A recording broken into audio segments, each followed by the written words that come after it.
Assalamualaikum, magandang gabi. Ito ang Pasada alas 7. Maghahatid sa inyo ng balita at impormasyon sa Bangsamoro Region.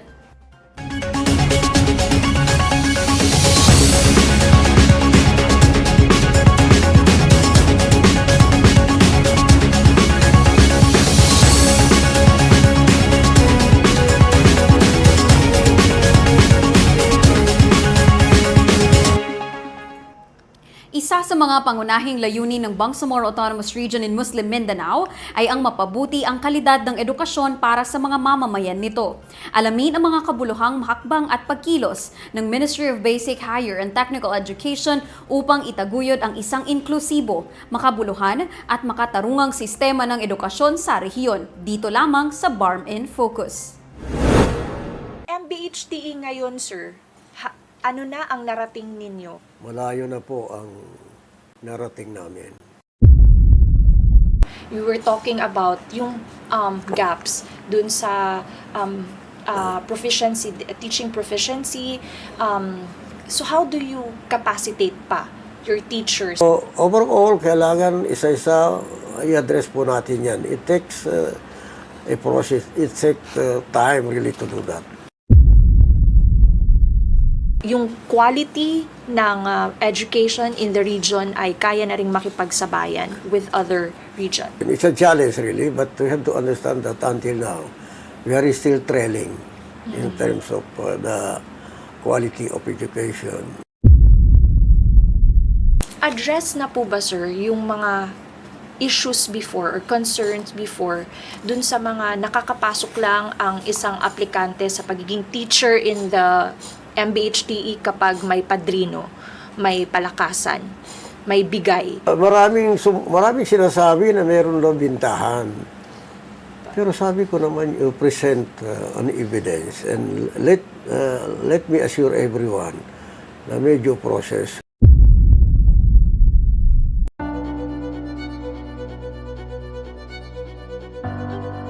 Sa ilalim ng pamumuno ng Ministry of Basic, Higher and Technical Education, mas pinaigting ang pagpapatupad ng mga programang pang-edukasyon mula sa basic education hanggang technical vocational training.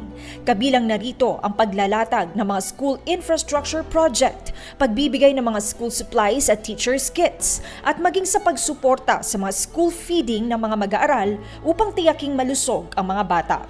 Sa datos ng MBHTE, 854 classrooms na ang naitayo at 246,266 teachers at learners kits ang naipamahagi. Higit 5 milyong textbooks at 881,664 ISAL textbooks ang naipamahagi sa ilalim ng Project Iqbal. 392,985 armchairs na rin ang naibigay. Naghandog din ng MBHTE Project Iqbal ng education charts, alcohol, manipulative toy set, desktop and laptops, science model, digital duplicators at may 3 school buses. MBHTE ngayon, sir, ano na ang narating ninyo? At di lang sa amin sa basic, umabot na po tayo ng 954,046. Malayo na po ang nalakbay natin. At malayo pa rin po ang dapat natin abutin, especially in terms of the overall number of personnel, teaching and non-teaching personnel sa Ministry of Basic, Higher and Technical Education. While we are moving forward quite fast and quite substantial, but the real challenge is about quality education. Ang quality education, there are many factors. But the most essential one is about teaching proficiency, teacher competence, teacher training, kailangan natin teaching training. Maraming factors po, pero yan ang isang pinaka-importante or even the most important that could ensure that we can achieve high level of quality education. Sinisiguro rin ang pagsasanay sa mga guro upang mas mapaunlad ang kalidad ng pagtuturo. Ayon kay MBHTE Minister Mohagher Iqbal, isa-isa nilang tinutugunan ang mga hamon upang maibigay ang kalidad na edukasyon sa mga kabataan. So how do you address that, sir? You were talking about yung gaps. We have the number of schools, number of classrooms, number of facilities, and then yung support of the local government units, yung local school board, then communication, especially road networks, and then even the peace and order situation affects the quality of education. Halimbawa, kung isang lugar ay magulo, siyempre, apektado yung eskwelahan, apektado yung pagtuturo, at saka yung mga bata, matatakot yan, and then hindi sila pupunta sa eskwelahan. Then,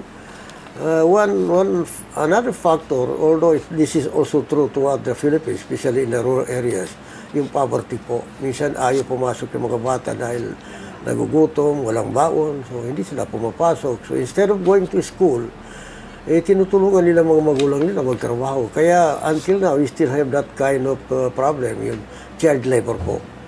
So overall, kailangan isa-isa i-address po natin yan. It takes a process, it takes time really to do that. Hindi lamang formal education ang binibigyang pansin ng MBHTE, kundi pati ang madrasa education, alternative learning system at technical vocational education and training ay patuloy ding pinapalawak. You mentioned earlier, Minister, na malayo na ang narating. So kung malayo na ang narating, can we say po ba na yung quality ng education in the region ay kaya na ring makipagsabayan with other regions? Well, that's our way of looking at the situation. It's a challenge really, but we have to understand that until now, we are still trailing in terms of the quality of education. Mas mataas pa rin ang national po. But it's something that we are going really to strive na ma-overcome po namin. But it takes time. It takes time to do that. It takes extra efforts. It takes extra resources to do that. Yung madaris education po. So, dati-dati, yung yung nagtuturo ng Arabic ko, nagre-receive lang sila 950,000. 8,500 bawat buwan. At meron pong throughout the arm noon, 950 po ang na-hire po ng Department of Education sa panahon ng arm po. So ngayon, the introduction of ISAL teachers, yung Islamic Studies, Arabic language teachers, umaabot na po tayo na 5,959. And from 8,500 sweldo ng bawat nagtuturo ng Arabic, ngayon po ay 16,200 po bawat buwan po. So malaking pagbabago po. Nagkaroon na ng 30,621 graduates ang TVET ng MBHTE. Umabot na rin ng 5,600 ang scholars ng Access to Higher and Modern Education Scholarship Program o AME na tumatanggap ng 30,000 pesos na allowance kada semestre ang bawat scholar.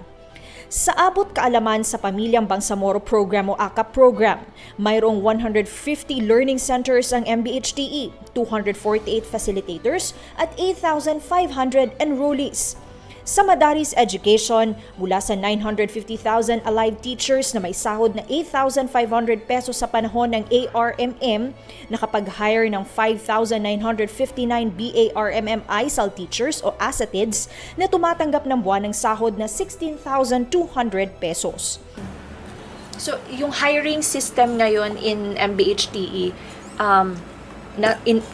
may prosesong sinusunod at strict yung ating standards po when it comes to the hiring process. At kung higher position po ang hina-hire po, meron po representante ang Office of the Chief Minister. At dadaan po yan doon sa proseso, at doon sa proseso meron 6 o 7 na criteria. Unang-una, kung mag-apply ka ng teacher 1, mag-apply ka ng teacher 1, halimbawa, na elementary, so you're required na kailangan BSc ng pasado ka doon. Pangalawa, kailangan pasado ka ng LET. Pangatlo, kailangan meron kang experience. And then may training ka. Then may oral, may written po. So lahat yung may rating po yan. Then sumatotal yan. So, binigyan, rating yan, then pagkatapos halimbawa na meron mga 500 nag-take ng take ng examination, so nira-ranking po namin yan. Ano namin, yung mga hiring namin, especially sa Lamitan, iba din Maguindano, Del Sur, marami mga Kristiyano pumapasa kasi wala man discrimination dito. Okay. At one time, yung issue ng yung item na Assistant Division Superintendent ng Lamitan, maraming aplikante na mga Muslim. Meron isang Kristiyano nag-apply. So, nung makikita namin ang resulta ng proseso, yung rating, ang nakakuha Kristiyano. So, binigyan namin sa kanya. So, nung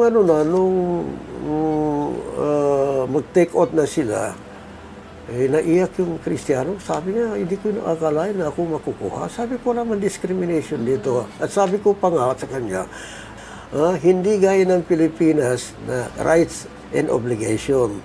Sa Islam, inuuna yung obligation mo bago ang right mo, di ba? Kasi yung obligation mo, obligado ka dyan na talagang tuparin mo yan. Pero yung right mo, ang ibang tao ang dapat tuparin yung obligation sa iyo. So, obligado kami na kung anong resulta ng proseso, yung competitive process, yun ang dapat lalabas doon.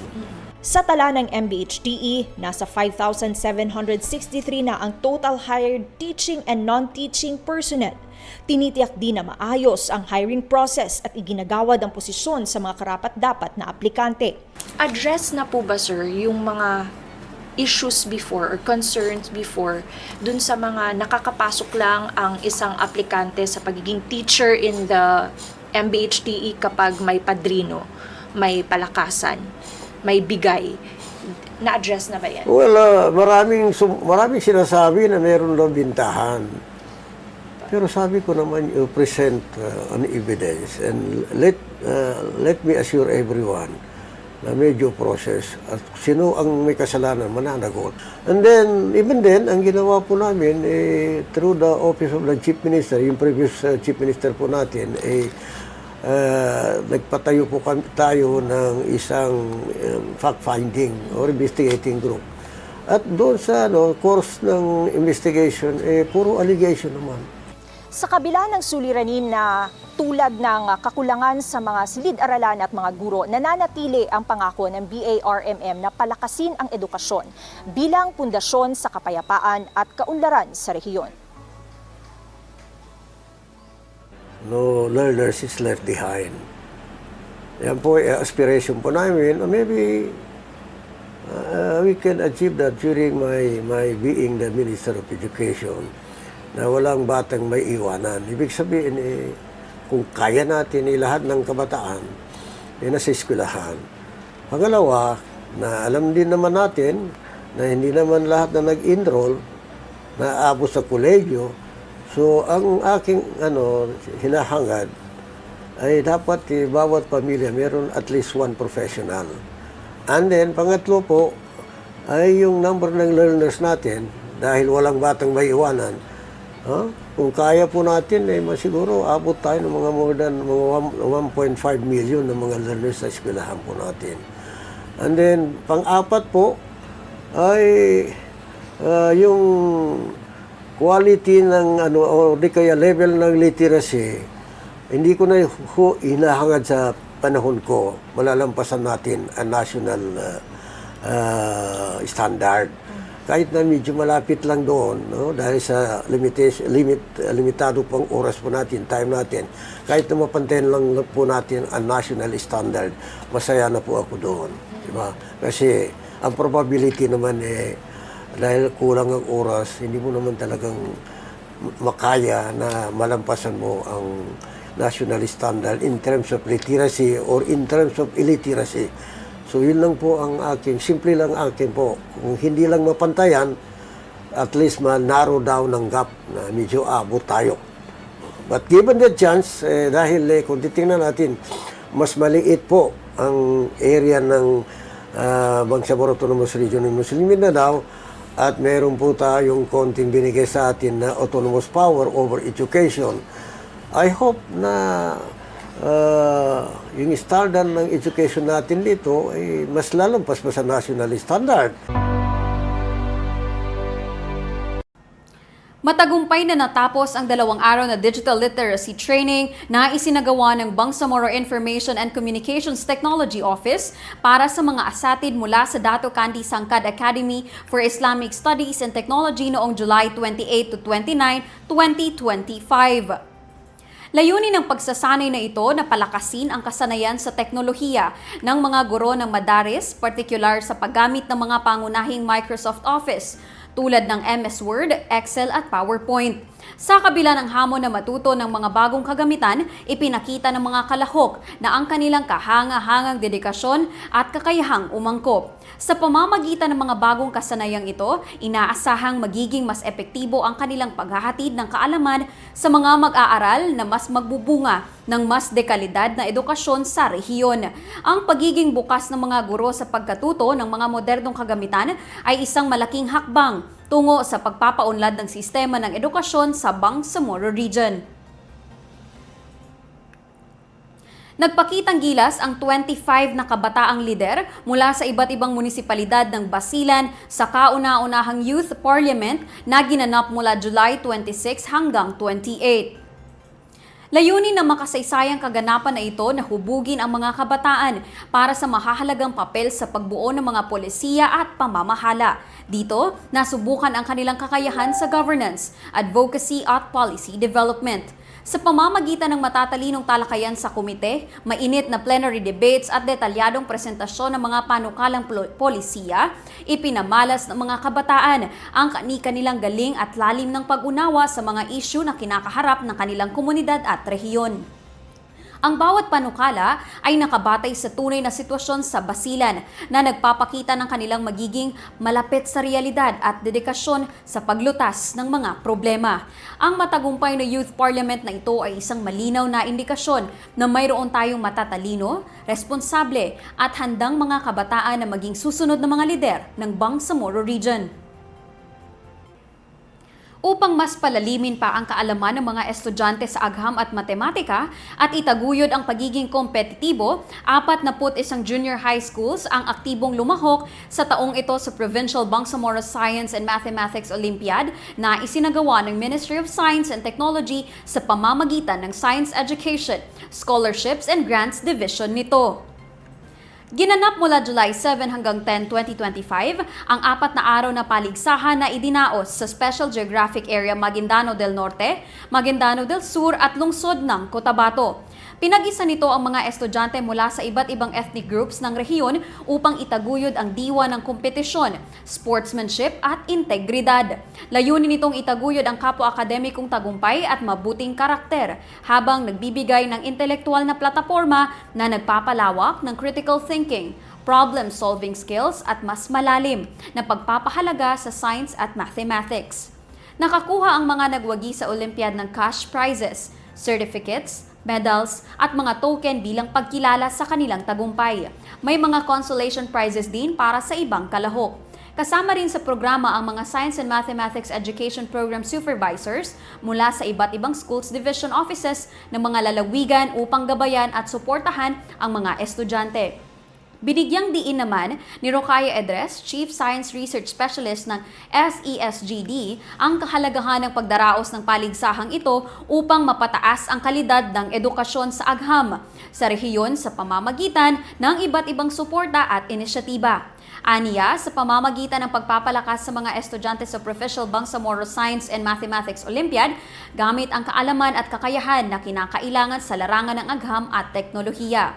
Nakakatulong tayo sa pagbuo ng isang bihasa at malikhaing manggagawa na mahalaga sa pagpapaunlad ng ekonomiya sa rehiyon. Ang Bangsamoro Science and Mathematics Olympiad ay isang kompetisyon sa Quiz B na naglalayong pasiglahin ang interes at palakasin ang kompetisyon sa mga junior high school students mula sa Cotabato City, Maguindano del Norte, Maguindano del Sur at Special Geographic Area. Ito rin ay nagsisilbing preparasyon para sa base at base merit exams para sa mga estudyanteng nagnanais mapagkadulong bahasa sa agham at teknolohiya habang pinapalalim ang kanilang pagpapahalaga sa mga siyensya. Nanumpa bilang bagong minister ng Ministry of Indigenous Peoples Affairs si Yamal Abdul Rahman ngayong araw. Sa kanyang pahayag, lubos na nagpapasalamat si Abdul Rahman kay Interim Chief Minister Abdul Rauf Makakua para sa tiwalang ibinigay sa kanya. Binigyang diin niya na ang kanyang panata na paglingkuran ang mga katutubo ng rehiyon ng may integridad, malasakit at agarang aksyon. Bilang isang teduray, sinabi ni Abdul Rahman na batid niya ang mga hamon at makasaysayang kawalan ng katarungan na kinakaharap ng mga katutubong pamayanan. Binigyang pugay din niya ang kanyang pumanaw na amang si Ustadz Abu Khalil Yahya na ani ay isang tagapanguna sa Bangsamoro struggle at inspirasyon sa kanyang paglilingkod. Mula po dito sa Bangsamoro Information Office, congratulations po sa bagong minister ng MIPA.